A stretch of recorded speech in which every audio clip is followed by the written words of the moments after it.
Jom bersama dengan kami orang dalam Loya Orang Kita. Pelbagai topik menarik dan isu semasa kami orang akan bincangkan. Dibawakan khas oleh Yadim Negeri Sarawak setiap Sabtu pukul 5.30 petang. Bah, jangan lupa dengar Loya Orang Kita.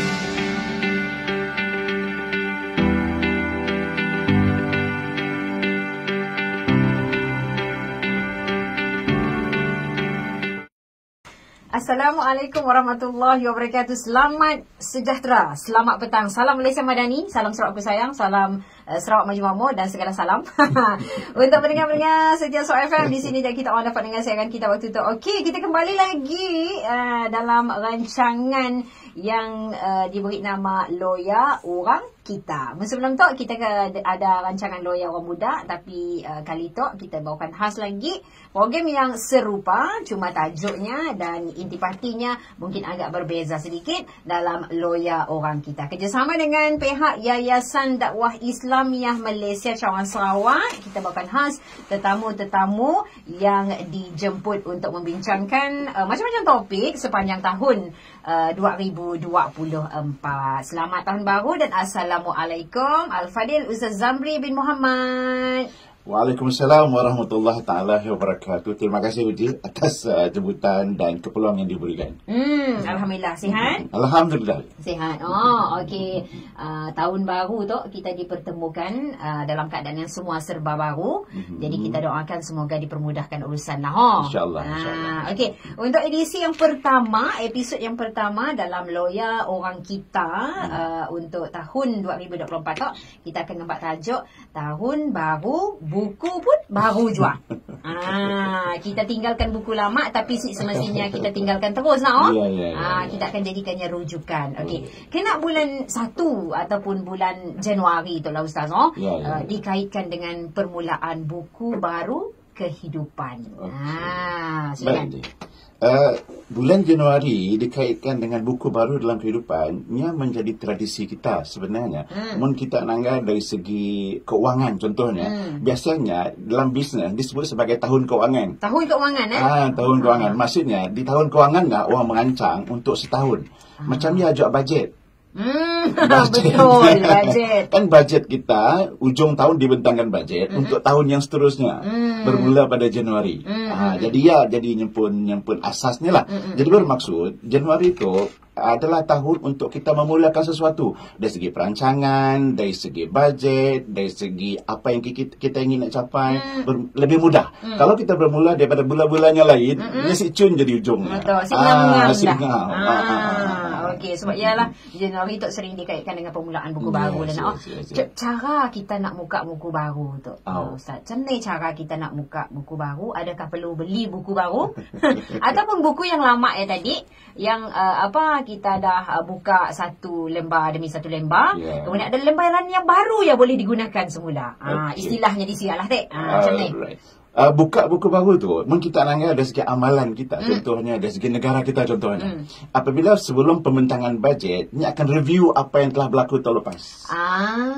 Ni akan nilai balik apa yang berlaku tahun lepas, and then nak ni yang patut diembak dalam tahun yang akan datang, nak ni yang perlu ditambah, dan ni yang perlu diperbarui perancangan dan sebagainya. Jadi maksudnya bukanlah bermaksud buka buku baru tadi kita beli buang yang lama sih, tetapi kita menggunakan maklumat yang ada tadi dan dalam proses muhasabah. Dan sebabnya dalam kehidupan kita perlu banyak muhasabah. Ada orang muhasabahnya setiap hari. Betul. Setiap malam sebelum tidur muhasabah, refleksi diri. Kan ayah maksud kita pada refleksi diri kan. Kemudian ada juga dalam segi amalannya ialah katakanlah seminggu sekali, seminggu sekali, sebulan sekali, 3 bulan sekali, 6 bulan sekali. 6 bulan sekali maksudnya setengah tahun. Setengah tahun. Dan ada tahunan. So maknanya bila kita buka buku baru tu, semua maklumat ya, dapatan-dapatan tadi, pengajaran-pengajaran tadi diambil untuk kita nilai, dan nak ni yang perlu dimbak, nak ni yang perlu dibuang, nak ni perlu dipari. Sebab kita nak bagi tahun baru tu, mungkin kita ngembak banyak pula benda-benda lama, ni jadi berat. Betul, terbeban lagi kita. Terbeban lagi kita. So apabila kita buka buku baru, whatever yang dalam buku lama ya, jadi pengajaran. Betul, jadi rujukan. Jadi rujukan. Si perlu kita ngembak buku lama ya. Mungkin kita ngembak juga, artinya beban kita makin berat. Betul. Dan apabila beban kita makin berat, perjalanan kita agak lambat. Jadi istilah buku baru itu bermaksud biar whatever yang kita dapat lepas. And then benda yang penting juga. Jadi perjalanan kita untuk tahun yang akan datang itu menjadi lebih cepat, menjadi lebih berkesan dan mudah untuk kita mencapai apa yang kita inginkan. Dan keyword di sini adalah kita kena cipta yang baru lagi, tapi jangan terus ditinggalkan yang lama. Okeylah. Okay, kita nak berehat seketika, lepas tu kita sambung balik dengan cerita kita tahun baru, buku baharu.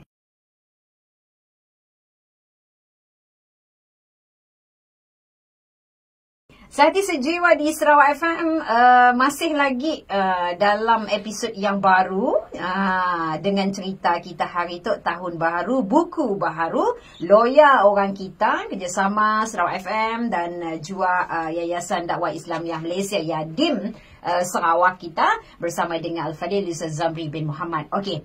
Tadi kita dah tahu kena Januari tu dikaitkan dengan permulaan buku baharu. Macam ni cara kita nak buka buku baharu tadi. Kena lah setiap individu ya. Dia perlu bersedia dalam menerima dan juga mengolah perubahan. Yang baru tu tadi kena. Si bolehkah kita makan cuan lama? Perlukah kita lagi nak cari cuan baru? Macam ni. Okey. Baik Ji. Hakikatnya ialah setiap keadaan akan berubah.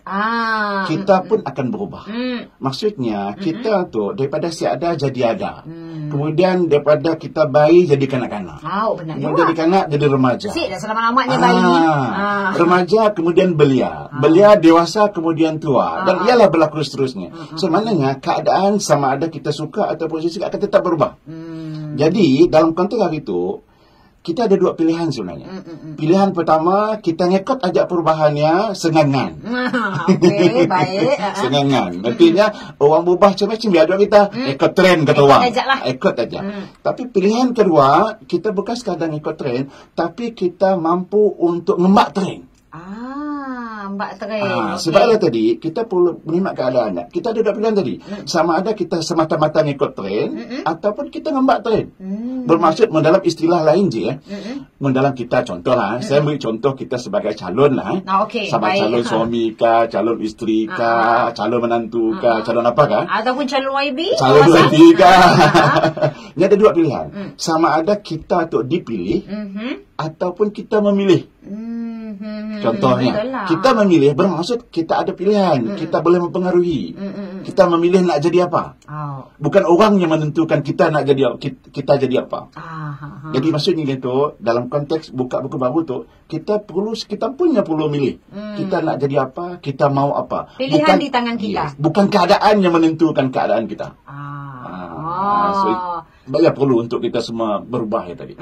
Okey, betul lah. Sebenarnya macam hari tu kita turun pakai baju apa, kita pilih. Lainlah pada masa ya kita lagi kanak-kanak, lagi baby. Okey, sama juga lah macam menentukan masa depan negara lah. Yang remaja yang ada kini tu lah yang akan menentukan masa depan negara suatu hari kelak kan.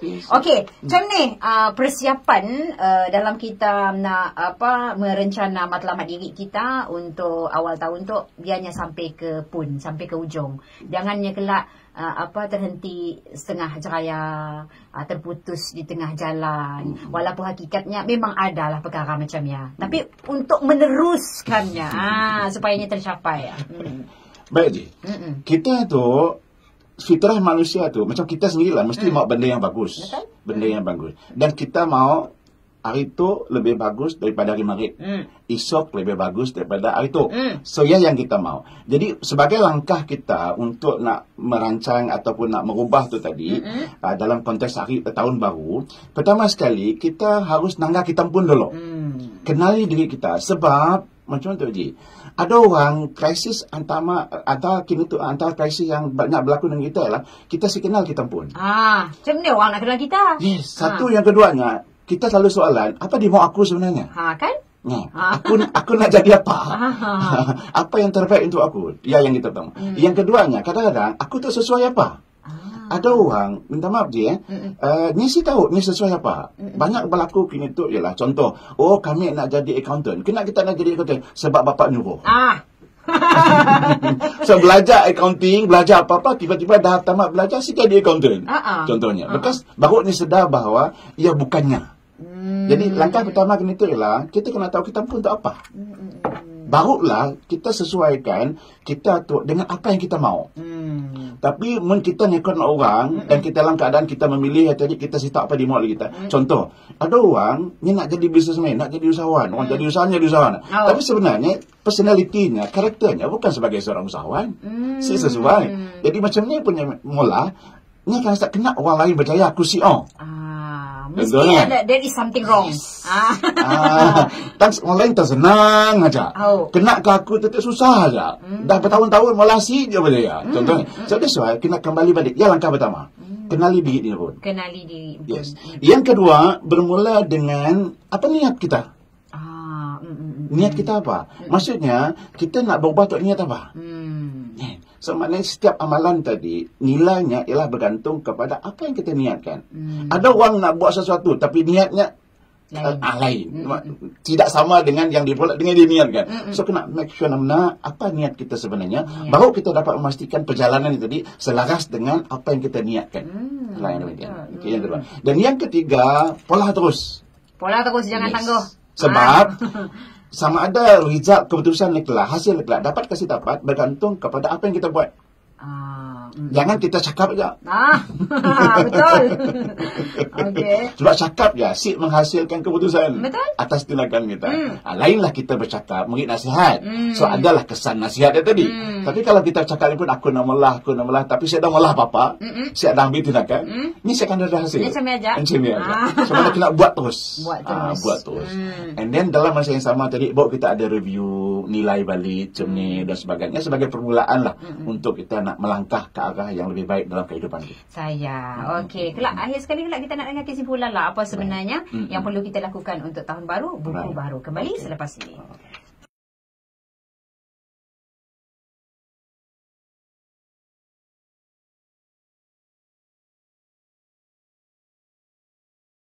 Sehati sejiwa di Sarawak FM, Loya Orang Kita bersama dengan Fadil Ustaz Zamri bin Muhammad. Okey, tahun baru, buku baru, bulan Januari pastinya semua serba baru. Mun dapat baju baru, kasut baru, tudung baru, semua serba baru. Tapi benda yang kadang-kadang mendatangkan apa-apa.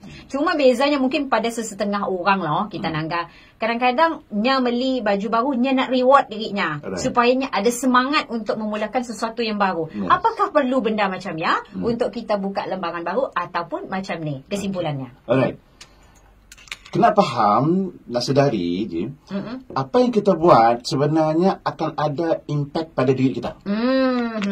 Satu, sama ada kita beli baju baru kah, pakai baju lama kah, akan ada kesan pada diri kita. Mungkin kita merasakan bahawa ada kesan positif pada diri kita, teruskan. Teruskan. Tapi menyesal ada kesan apa-apa, cembiar juga. Jadi, sebuah lah. Yang impact pada diri kita. Yang kedua, impact pada di sekeliling kita. Bergantung kepada kita siapa. Contohnya, kita sebagai seorang suami. Apa yang kita buat tadi, contohnya kita beli baju baru, contohnya sebagai suami. Bini nanggak, kena kita ajak. Kami mesti mau juga. So, impactnya juga kan. Semangat kepada isteri juga. Sebenarnya akan ada impact pada isteri ataupun suami. Yang ketiganya, ada impact pada anak-anak. Apa yang kita buat tadi, ada impact pada anak. Okey, bapak, katakanlah anak nanggak bapak beli baju baru. Sedangkan anak dah membeli buku, susah nak minta duit dengan bapak. Contohnya kan? Apa rasa anak-anak? Bapak, kali-kali kami minta beli buku, madah saya ada duit. Tiba-tiba hari tu beli buku baru, beli baju baru. So, akan ada impact pada anak-anak. So, benda-benda macam kena diambil kira dalam konteks kita. Macam juga dengan masyarakat. Contoh, dalam konteks masyarakat, contohnya, orang lain beli kereta baru, kita beli kereta baru. Contoh, sedangkan gaji kita contohnya macam ni ada impact pada masyarakat, pada sekeliling, pada negara, pada negeri, pada negara. So maknanya semua yang tadi ada impact dalam kehidupan kita, dalam setiap yang kita lakukan. Betul. Jadi kita kena berpegang bahawa kita memilih akan memberi kesan kepada orang sekeliling. Yang pentingnya kesannya adalah positif, jangan jadikannya negatif. Okey. Baik, tahun baru, buku baru, selamat menempuh alam baru juga. Untuk yang bakal mungkin dapat kerja baru, yang nak berlaki berbini, yang akan ada anak, dan apa-apa je lah yang kita lakukan di tahun baharu tu akan memberikan kesan yang baiklah kepada diri kita. Okay, terima kasih diucapkan kepada Al-Fadhil Ustaz Zamri bin Muhammad bersama-sama dengan kita untuk episod yang pertama Loya Wang kita dengan tahun baru buku baru. Kita jumpa di episod yang akan datang, episod yang kedua, kerjasama dengan pihak Yadim. Jumpa lagi. Assalamualaikum. Waalaikumsalam warahmatullahi wabarakatuh. Alright.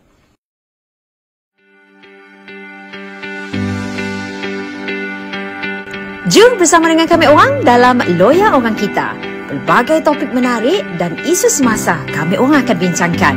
Dibawakan khas oleh Yadim Negeri Sarawak setiap Sabtu pukul 5.30 petang. Bah, jangan lupa dengar Loya Orang Kita.